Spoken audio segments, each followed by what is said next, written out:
대림절, 대강절 두 번째 주일을 지냅니다. 예수 그리스도께서 우리의 기쁨이 되는 이유는 그분만이 율법의 정죄를 끊으시고 우리를 진실로 자유케 하시는 분이시기 때문입니다. 만약 신앙생활을 하는 성도들이 욕구 충족적인 예배를 찾고 신비하고 감각적인 기도 체험과 마음의 감동과 같은 보다 자극적인 방법을 통해서 신앙의 의미와 기쁨을 찾으려 한다면 결국 갈증을 채우지 못할 것이고, 채웠다 하더라도 계속해서 더 새롭고 강렬한 자극을 요구받게 될 것입니다. 성도의 기쁨은 두 가지입니다. 하나는 우리를 향하신 하나님의 위로하심과 진리로 승리케 하시는 하나님의 신실하심과, 또 하나는 죄인을 향하신 하나님의 주권적인 구원의 선포에서 진정한 기쁨을 성도는 찾아야 하는 것입니다. 세상을 살면서 믿는 사람이든 안 믿는 사람이든지 간에 이런 사람들 불평을 하고 사는 사람입니다. 어떤 사람이냐면 겨울이 되면 빨리 여름이 왔으면 좋겠다 하는 사람, 또 여름이 되면 빨리 겨울이 왔으면 하는 사람, 이 사람은 아예 세상을 불평하며 사는 사람. 반대로 이런 사람은 참 행복한 사람입니다. 겨울에는 겨울대로 좋고 여름은 여름이어서 좋은 바로 그런 사람은 늘 아주 행복한 사람입니다. 이런 사람이 더욱 지혜롭습니다. 겨울에는 여름 준비를 하고 여름에는 겨울 준비를 하는 유비무환의 사람이올시다. 그래서 겨울이 올 때 조금 더 걱정이 없는 사람은 행복한 사람인데, 딸이 선물로 사다 준 민크 코트를 걸어놓고 빨리 겨울이 와야 저걸 입어야 되는데 저걸 입었으면 좋겠다고 기다리는 어머니는 행복하지요. 아들만 둔 사람들은 불행하지만 이 간절히 겨울을 기다리는 거예요. 저 민크 코트를 빨리 입어야 되는데, 그러니 얼마나 행복하겠어요. 여러분, 동물들이 겨울나기를 연구해서 얻은 결과 세 가지 유형으로 나타나 있는데, 첫째는 겨울이 되면 아주 따뜻한 곳으로 날아가 버리는 철새들이 있어요. 우리나라도 철새들이 옵니다. 와가지고 이상한 걸 퍼뜨려 놓고 가서 문제지. 또 어떤 동물들은, 사슴 같은 동물들은 때를 지어서 대이동을 합니다. 아무튼 간에 얼어 죽지 않으려고 자기 체질에 맞는 기후의 고장으로 찾아서 동물들이 이동을 합니다. 두 번째는 동면해버리는 동물이 있습니다. 동면이라고 하는 사건은 현대 과학으로도 이해 못하고 해결되지 않는 수수께끼, 그대로 신비입니다. 땅속에 들어가 한겨울 동안 먹지도 않고, 어떤 동물은요 심장 맥박도 없이 한겨울을 잔다고 그래요. 그리고 봄에는 툭툭 털고 일어납니다. 신비하죠? 아무튼 살아나는 방법이. 세 번째는 털갈이를 합니다. 여름에는 털이 다 빠져나가 시원하게 지내다가 겨울이 되면 털이 다 생겨나서 푹신푹신하게 넉넉하게 겨울을 나는 그런 동물들을 볼 수 있습니다. 사람은 어떻습니까? 어떤 종류에 속합니까? 시간이라고 하는 것엔 두 가지 개념이 있습니다. 우리말로는 그냥 시간, 하루는 24시간, 이렇게 시간을 말하는데, 헬라어에는 크로노스라는 말과 카이로스라는 말이 있어요. 시간이 두 가지가 있습니다. 고급 시계, 저도 롤렉스인가 그 시계를 가지고 있는데 차진 않지만 자세히 들여다보면 거기는 크로노미터라는 말이 작게 쓰여 있어요. 이 크로노미터라는 말은 크로노스를 가리키는 기계다, 그 말이에요. 이 크로노스라고 하는 것은 하나님의 시간이다, 그겁니다. 우리가 변경할 수 없는 시간, 우리가 움직일 수 없는 절대 시간을 크로노스라 그럽니다. 우주적인 시간이요. 또 다른 시간이 있습니다. 그 시간이 카이로스라고 하는 것입니다. 우리에게 주어진 시간, 하루는 24시간, 1년은 12달, 뭐 이런 시간, 얼마 되지 않지만은, 그러나 우리 나름대로 요리할 수 있고 요령껏 사용할 수 있는 얼마간의 주어진 시간, 이것이 카이로스입니다. 전 개인적으로 라이놀드 니버라고 하는 분의 기도문을 굉장히 좋아해서 가끔 읽어보는데 한 토막만 소개합니다. 하나님이여, 고칠 수 있는 것에 대해서는 그것을 고칠 수 있는 용기를 주시옵소서. 고칠 수 없는 것에 대해서는 그것을 받아들일 수 있는 냉정함을 주시옵소서. 그리하여 고칠 수 있는 것과 고칠 수 없는 것을 식별하는 지혜를 주시옵소서. 성도 여러분, 고칠 수 없는 것이 있다는 것을 알아야 돼요. 사람이 아무리 노력을 해도 안 되는 게 있습니다. 내 마음대로 절대로 지체할 수도 없고 고칠 수도 없고 변형하지도 못하고 연기하지도 못하는 게 있어요. 절대. 그것이 바로 크로노스의 시간이요. 미국의 대표적인 신학자였던 조나단 에드워드라는 분이 있습니다. 한 세기 동안 많은 분들에게 존경을 받은 분입니다. 그는 일생을 살면서 자신의 5가지 생활 지침을 세워놓고 살았다고 합니다. 평범한 얘기지만 다시 한번 듣고 생각을 가다듬어 보시기를 바랍니다. 첫째, 살아있는 한 최대의 노력을 할 것이다. 할 수 있는 일은 다 하겠다. 최대로 극대화해서 살아갈 것이다. 능력을 극대화해서. 여러분, 한 달란트든 2달란트든 5달란트든 극대화해서 여러분 인생을 남겨야 돼요. 두 번째는 한순간도 시간을 낭비하지 말자. 셋째는 타인을 경멸하지 말자. 넷째는 결코 복수심이나 질투한 마음에 사로잡히지 말자. 다섯 번째, 지금 곧 죽는다고 해도 마음에 거리끼는 일을 하지 말자 하는 겁니다. 이 얼마나 실제적인 교훈입니까? 이제 오늘 본문에 나타난 사도 바울의 모습을 살펴보면 어느 때의 모습과는 다른 모습을 우리에게 보여줍니다. 사도 바울이 지금 두 번째로 로마 감옥에 투옥이 됩니다.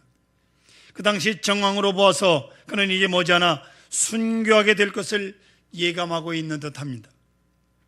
현재 나이도 70이 넘은 노인이지만 병들어 죽어가는 것이 아니라 정황으로 봐서 내년 봄 어느 시간에 내가 순교하게 될 것이다 라고 미리 생각하고 있는 거예요.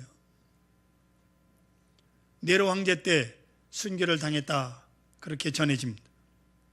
그래서 디모데후서 4장 6절 우리가 읽지 않았습니다마는 본문 앞쪽에 보면 전제와 같이 내가 벌써 부어지고 나의 떠날 시각이 가까웠다라고 고백합니다.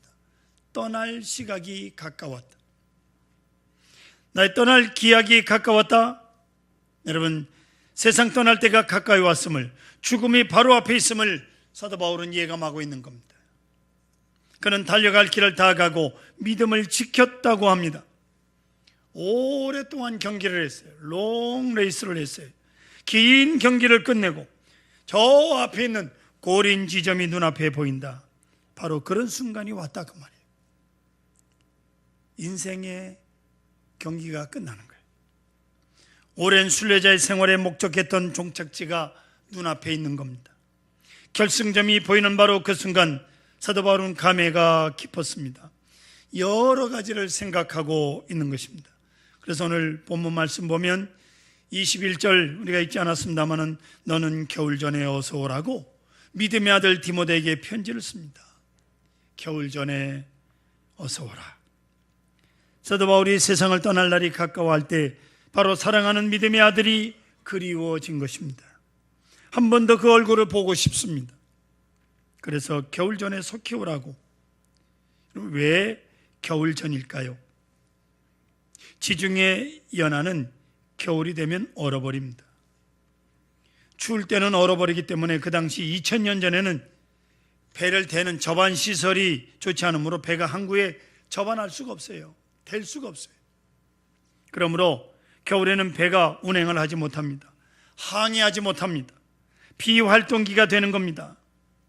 활동할 수 없는 겨울이 온다. 그런 거로 디모데에게 겨울이 오기 전에 속히 오라는 거예요.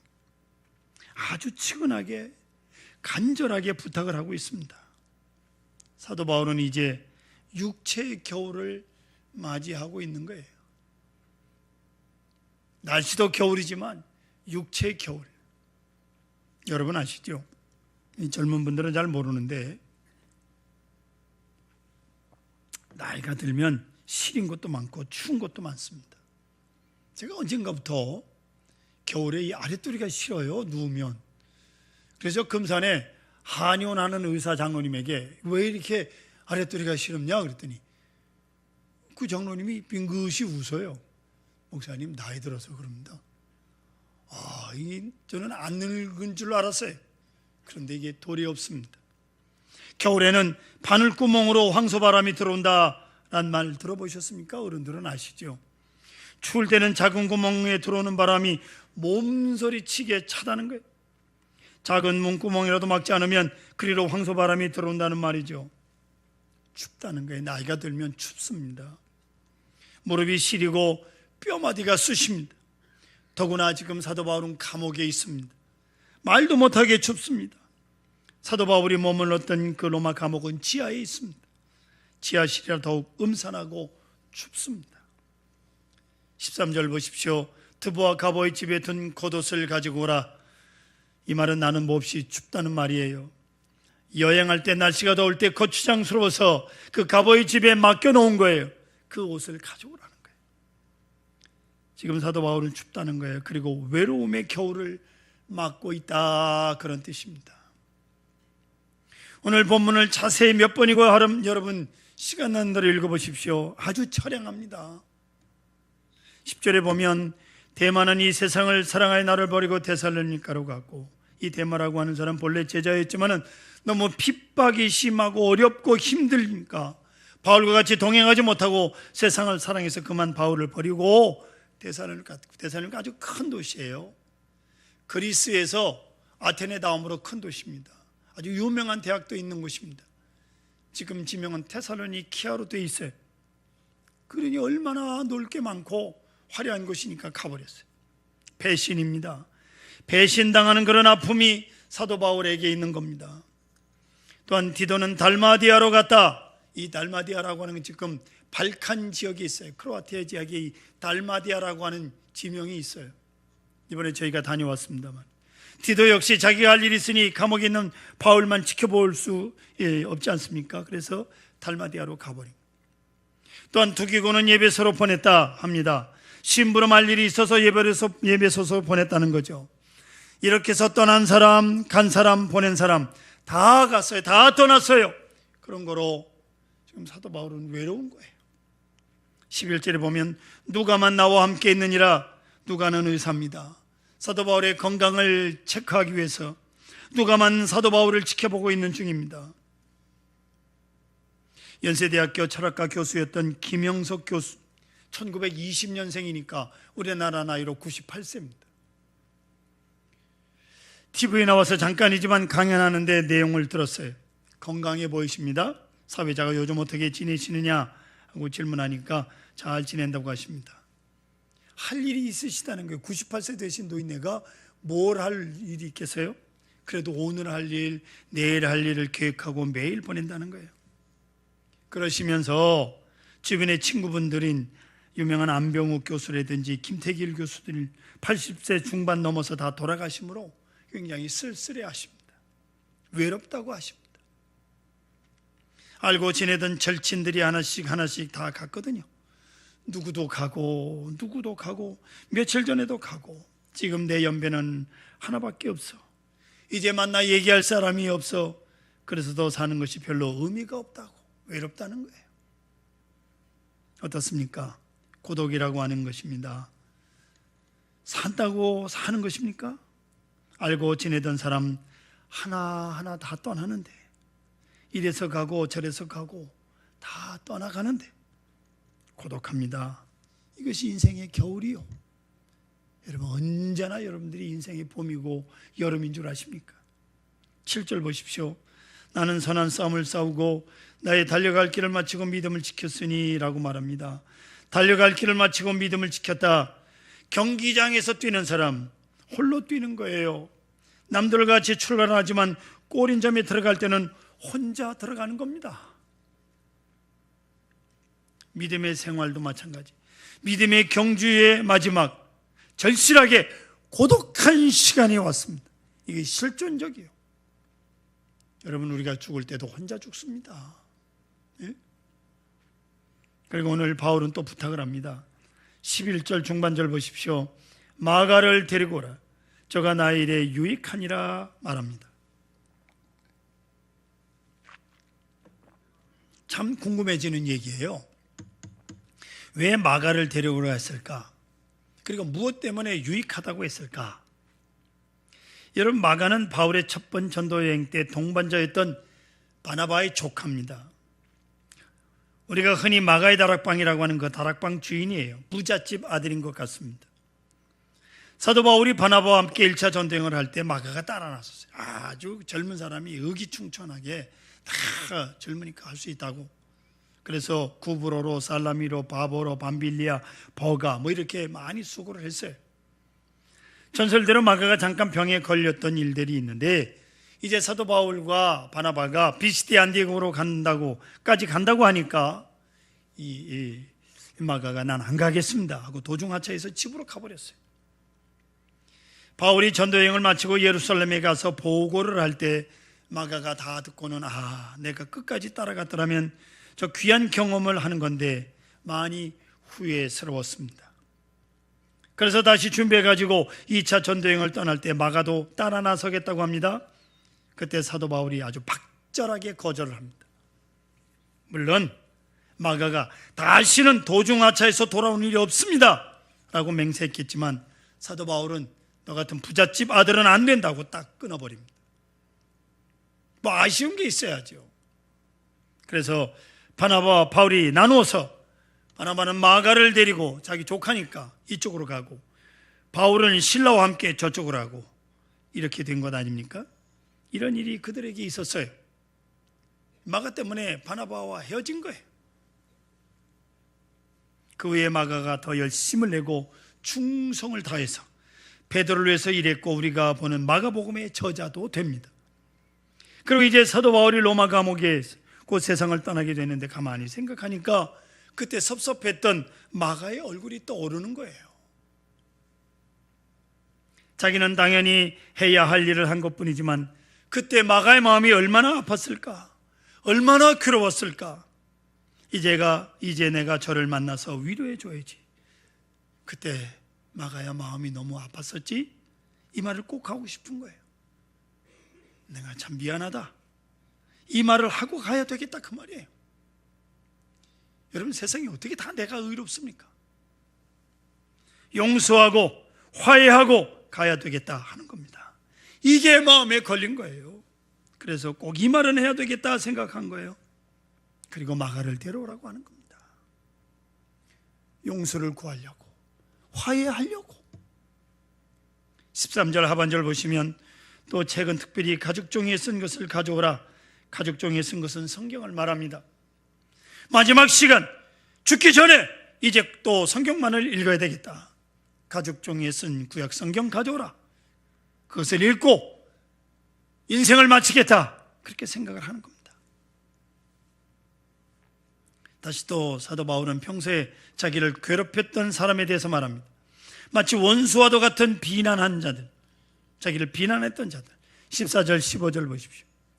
그리스 행업자 알렉산더가 내게 해를 많이 입혔으며 주께서 그 행한 대로 그에게 갚으시니 너도 그를 주의하라. 그가 우리 말을 심히 대적하였느니라. 알렉산더가 끈질기게 나를 괴롭혔느니라. 저를 주의하라고 말씀합니다. 그러면서 계속 바울이 고백하기를 16절에 내가 처음 변명할 때 나와 함께한 자가 하나도 없고 다 나를 버렸으나 그들에게 허물을 돌리지 않기를 원하노라고 말씀하고 있습니다. 마지막 고백이 뭐예요? 허물은 저들에게 돌리지 않기를 원하노라. 무슨 말씀입니까? 그들이 나를 괴롭혔다. 그러나 나는 이미 용서했다는 말이에요. 저들이 나를 용서하지 않았지만 나는 일방적으로 저들을 용서하노라. 저들은 나를 끝까지 괴롭혔지만 나는 저들을 이미 다 용서했노라. 일방적으로 화해해버립니다. 선포해버립니다. 이게 그리스도인이요? 뭘 속에다 그렇게 꽁한 걸 두고 살아요? 공자의 제자 중 짜장이 스승에게 물었습니다. 인의 예지를 말할 때 인이라고 하는 것은 무엇을 말합니까? 공자가 대답하기를 인이란 공선과 관대와 신의와 민첩과 은혜니라. 5가지를 말합니다. 여러분 잘 들으세요. 사람이 공손하면 남을 업신여기는 일이 없을 것이고, 사람이 관대하면 많은 사람이 저를 따르게 될 것이고, 신의를 지키면 많은 사람이 그를 믿어줄 것이고, 민첩하면 공적을 세울 것이고, 은혜를 베풀면 언젠가 많은 사람이 저를 도와주게 될 것이다. 이것이 인이다라는 거예요. 여러분 인생에 오늘은 어제 오늘이 나를 만드는 거예요. 어제 얼마나 많은 사람에게 은혜를 베풀었습니까? 여러분 겨울이 가까웠다면 무엇을 생각하십니까? 인생에게도 사계절이 있어요. 봄과 같은 희망이 찬 때가 있는가 하면 또 뜨거운 여름 속 많은 시련 속에서 그 시련을 통해서 성장하는 그런 성장기가 있고, 또한 여름 동안에 성장한 대로 거두어야 되는 심은 대로 거두는 가을이 있습니다. 그런가 하면 이제 활동할 수 없게 얼어붙고 마는 동절의 겨울이 있어요. 겨울이 현재 우리 눈앞에 와 있잖아요. 오늘도 눈이 와서 얼마나 미끄럽습니까? 이때 우리가 무엇을 생각할 수 있겠습니까? 이제 사도 바울의 입장으로 돌아가 보십시다. 사도 바울은 사랑하는 믿음의 아들 디모데를 생각하는 거예요. 인생의 마지막 때, 인생의 겨울에 로마에 가면 성 베드로 성당이 있습니다. 많은 사람들이 온통 거기에 신경을 빼앗깁니다. 아주 유명한 박물관도 있고, 베드로 성당 그 규모와 수많은 관광객들 숫자를 보면서 참 굉장한 것이다. 로마에 2번 갔습니다. 베드로 성당도 보고 바울의 참수터 교회, 카타콤베 의미 있는 것들을 보고 왔습니다. 그런데 한 가지 빠진 곳이 있어요. 바울의 성당입니다. 성박 포린의 뮤라라고 하는 성 바울 대성당인데, 여기에 바울의 시신이 안치되어 있는 곳이라고 합니다. 로마 사람들은요, 뭐 기가 막힌 거 하나 만들어 놓고 많은 사람들을 불러들입니다. 심지어는 옛날 하수구 구멍에다가 하수도를 갖다가 벽에다 걸쳐놓고 거기다 손을 넣으면 뭐 죄진 사람은 속에서 뭐 사람이 뭐가 문다고, 아주 의미 없는 건데 그렇게 갖다 놓고 사람들이 그 속에다 손을 넣으면서 벌벌벌벌 떨어요. 그 하수도 구멍이네 옛날. 로마 사람들이 이래요. 아무튼 간에 이 성 바울 성당에 바울의 시신이 안치되어 있다. 그런데 중요한 것은 그 바울 시신 밑에 디모데 시신이 안치되어 있다는 거예요. 디모데 시신이. 얼마나 놀라운 얘기입니까? 혹시 기회가 되면 가봐야 될 것인데, 보세요. 디모데는 끝까지 바울을 위해서 살았고 죽어서도 사도 바울 밑에 묻혔어요. 이제 생각해 봅니다. 사도 바울은 가정이 없었어요. 그러나 믿음의 아들들이 많았습니다. 그로 인해서 구원받은 사람들, 그로 인해서 예수 믿게 된 사람들, 그로 인해서 생명의 길을 찾은 많은 사람들이 있었습니다. 그 중에서 특별히 믿음의 아들 디모데를 생각합니다. 믿음의 아들 디모데. 사랑하는 성도 여러분, 여러분 오늘 겨울이라고 한다면, 겨울을 앞두었다면 내가 생각할 수 있는 믿음의 아들이 몇이나 됩니까?